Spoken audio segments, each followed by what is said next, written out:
جنے میں مددگار ہے. تو یہ سب اللہ تعالیٰ کی نعمتیں ہیں.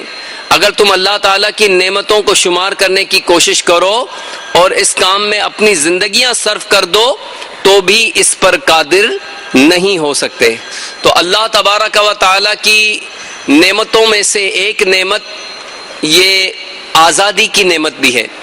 اللہ تبارک و تعالیٰ نے ہمیں ملک پاکستان کی نعمت عطا فرمائی ہے، اور یہ نعمت ایسی ہے کہ سچ پوچھیے جنہوں نے بیرون ملک کا سفر کیا ہے یا جن کے عزیز رشتہ دار پاکستان سے باہر رزق کی تلاش میں گئے ہوئے ہیں، وہ صحیح معنوں میں جانتے ہیں کہ پاکستان کی اپنے ملک کی کتنی قدر ہے، جہاں ہم آزادی کے ساتھ ہم مسجدوں میں آذانیں دے سکتے ہیں، سن سکتے ہیں، باجماعت نمازیں پڑھ سکتے ہیں، مدنی قافلوں میں سفر کر سکتے ہیں، سنتوں بھرے اجتماعات میں شرکت کر سکتے ہیں. تو بہرحال ہمیں اس نعمت کی بھی قدر کرنی چاہیے، اللہ تعالیٰ کا شکر ادا کرنا چاہیے. اور قربان جائیے ہمارے شیخ طریقت امیر اہل سنت کے کہ ہمیں اس موقع پر بھی مدنی ذہن دیا ہے کہ ہم شہدائے پاکستان جو ہزاروں لاکھوں جانوں کا نذرانہ دے کر ہم نے ملک پاکستان حاصل کیا، ہمارے آباء و اجداد کی قربانیوں اور ان شہیدوں کو خراج تحسین پیش کرنے کے لیے ہم مدنی قافلوں میں سفر کریں اور مدنی قافلے میں سفر کر کے ہم یوم آزادی بنائیں. اسی طرح امیر اہل سنت نے ہمیں یہ ذہن بھی عطا فرمایا کہ اللہ تعالیٰ کی نعمت کا شکر ادا کیا جاتا ہے اللہ تعالیٰ کی عبادت کر کے. تو امیر علیہ سنت نے ہمیں یہ ذہن دیا کہ ہم نفل روزہ رکھ کر شہدائے آزادی، شہدائے جشن آزادی کو ہم اس کا ایصال ثواب کریں اور اللہ تعالیٰ کی اس نعمت کا شکر ادا کریں. دعوت اسلامی کے اشاعتی ادارے مکتبۃ المدینہ کی مطبوعہ تفسیر صراط الجنان جلد 4 صفحہ 27 پر کچھ یوں ہے کہ قدرت کا یہ قانون ہے کہ کسی قوم کو نعمت دے کر اس وقت تک اس نعمت کو عذاب سے تبدیل نہیں کیا جاتا جب تک وہ قوم خود اپنی بدعمالیوں کی وجہ سے اپنے آپ کو اس نعمت کا نااہل ثابت نہیں کرتی. گزری ہوئی اور موجودہ قوموں کے عروج و زوال کے لیے یہی اٹل قانون ہے کہ نعمت کا شکر اور حق ادا کرنے پر نعمت بڑھ جاتی ہے اور ناشکری کرنے پر سزا دی جاتی ہے.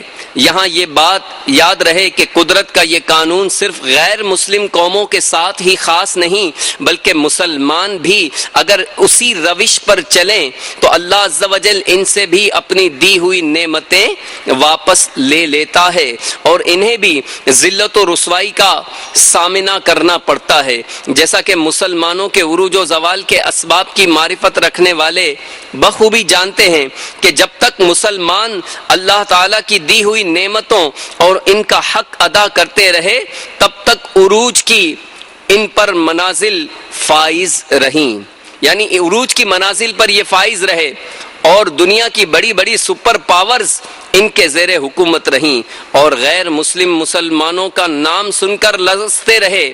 اور جب سے مسلمانوں نے نعمت کے شکر اور اس کے حق کی ادائیگی سے منہ موڑا تب سے ان کی طاقت اور غیر مسلموں پر تسلط ختم ہونا شروع ہو گیا. تو اے میرے میٹھے میٹھے اسلامی بھائیوں، اللہ تبارک و تعالیٰ کی دیگر نعمتوں کا شکر بھی ادا کرتے رہیں. اور یہ یاد رکھیے یہ ساری نعمتیں ہمیں ملی کس کے صدقے میں؟ حضور کے صدقے میں. میرے آقا اعلیٰ حضرت فرماتے ہیں رب ہے معطی یہ ہے قاسم، رزق اس کا ہے کھلاتے یہ ہیں. تو یہ ساری نعمتیں حضور کے صدقے میں ملی ہیں. کسی شاعر نے کہا ہے نا، خیرات دیتا ہے خدا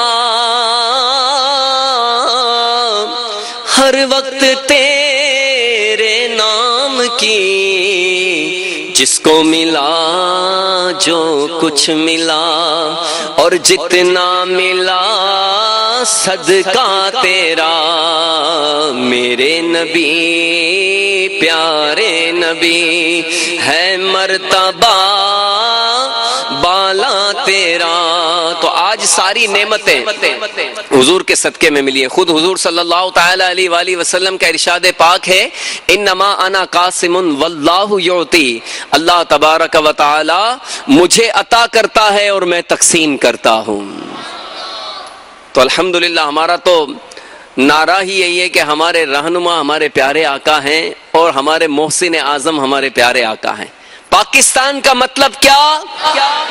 الا اللہ. کون ہمارا رہنما؟ محمد الرسول اللہ.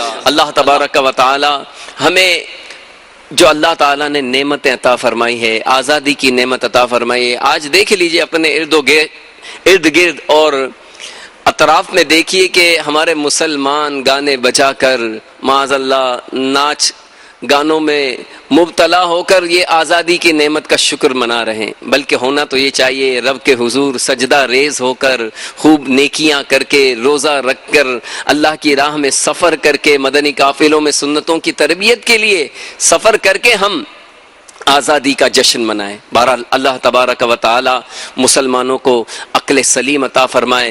اللہ تبارک و تعالی ہمارے پاکستان کی حفاظت فرمائے اور اللہ تبارک و تعالی اس ملک کو مزید ترقی اور عروج عطا فرمائیے. آئیے مل کر دعا مانگ لیتے ہیں. یا خدا پاک وطن کی تو حفاظت فرما، یا خدا پاک وطن کی تو حفاظت فرما، فضل کر اس پہ صدا سایہ رحمت فرما، فضل کر اس پہ صدا سایہ رحمت فرما. مرحبا پاک وطن، پاک وطن پاکستان، دے ترقی تو عنایت اس سے برکت فرما. یا خدا پاک وطن کی تو حفاظت، اس کو تو کل آئے اسلام بنا دے یا رب، اس کو تو کل آئے اسلام بنا دے یا رب. میرے پیارے یہ وطن پاک پہ رحمت فرما، میرے پیارے یہ وطن پاک پہ رحمت فرما. شکر صد شکر غلامی سے ملی آزادی، الحمدللہ. شکر صد شکر غلامی سے ملی آزادی، پھر عنایت ہمیں کھوئی ہوئی شوکت فرما، پھر عنایت ہمیں کھوئی ہوئی شوکت فرما. ہائے بدمست گناہوں میں ہوئے اہل وطن، یا خدا سب کو عطا نیک ہدایت فرما، یا خدا سب کو عطا نیک ہدایت فرما. بچہ بچہ ہو نمازی میرے پاکستان کا. کتنی پیاری دعا مانگی ہے. ملک پاکستان کے لیے دعا مانگ رہے ہیں امیر اہل سنت، اور بچے بچے کے لیے دعا مانگ رہے ہیں. کیا دعا مانگ رہے ہیں؟ کہ اے کاش اے اللہ ہمارے ملک کا بچہ بچہ نمازی بن جائے.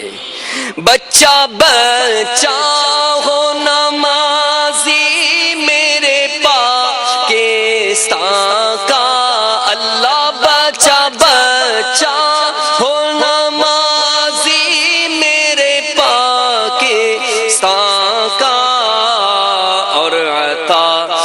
جذبائے پابندی سنت فرما اور عطا جذبائے پابندی سنت فرما واسطہ شاہ مدینہ کا اے پیارے اللہ دور عطار سے دنیا کی محبت فرما دور ہم سب سے بھی دنیا کی محبت فرما یا خدا پاک وطن کی تو حفاظت فرما فضل کر اس پہ صدا سایہ رحمت فرما آمین آمین الحمدللہ رب العالمین والصلاة والسلام علی سید المرسلین الہ العالمین یا رب العالمین ہم سب کے گناہوں کو معاف فرما اے مالک و مولا ہمارے ماں باپ کی ساری امت کی مغفرت فرما یا اللہ شہدائے آزادی شہدائے پاکستان کے درجات کو بلند فرما یا اللہ ہمیں بھی دین کے لیے قربانیاں دینے کی سعادت عطا فرما اے اللہ ہمارے ملک کی حفاظت فرما اندرونی بیرونی خلف شاروں سے محفوظ فرما الہ العالمین ہمارے ملک کا بچہ بچہ نمازی بن جائے سنتوں پر عمل کرنے والا بن جائے یہاں کی اسلامی بہنوں کو حیا کی چادر عطا فرما الہ العالمین سنتوں کا بول بالا فرما دشمنان اسلام کا منہ کالا فرما الہ العالمین یا اللہ مدینے کا واسطہ ہمارے ملک پاکستان کی حفاظت فرما قال اللہ تعالی فی شان حبیبہ ان اللہ وملائکتہ یصلون علی النبی یا ایہا الذین آمنوا صلوا علیہ وسلموا تسلیما اللهم صل على سيدنا ومولانا محمد أنزله المقعد المقرب عندك يوم القيامة سبحان ربك رب العزة عما يصفون وسلام على المرسلين والحمد لله رب العالمين جب دم واپسی ہو یا اللہ لب پہ ہو لا الہ الا اللہ محمد الرسول اللہ